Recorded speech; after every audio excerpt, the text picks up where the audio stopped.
খফীফাতান আলাল লিসান। এটা কেহ সদা করিতে পারে যখন আল্লাহ পাকের নিকট পছন্দ হবে। ওই দুই কলিমাটা কোনো কঠিন হবে না। জনাব রাসূলুল্লাহ সাল্লাল্লাহু আলাইহি ওয়াসাল্লাম বলছেন না, খফীফাতান আলাল লিসান, জবানের উপর একদম আসান, কঠিন নয়, একদম ছোট বাচ্চা ওটাকে তালাফুজ করিতে পারবে, ব্যবহার করিতে পারবে। তারপর কেহ শুভা করিতে পারে দুইটি কলিমা, যেই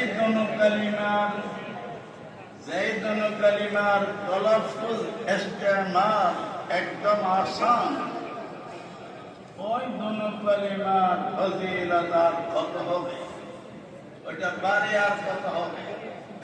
উত্তর দিতেছেন সাকিলাতানি ফিল মিজান, মিজান পাল্লাতে উঠাইলে অনেক ভারী ভারী কালিমা ছোট হইল কি হবে?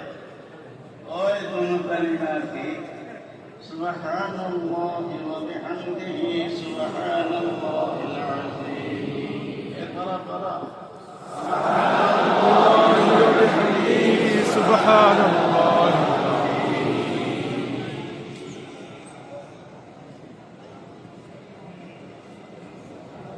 আমি যারা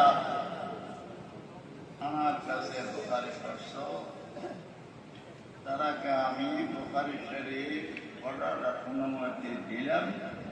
আল্লাহ পাক সুবহানাহু ওয়া তাআলা যেমন তারাকে বুখারী পড়ার তৌফিক দান।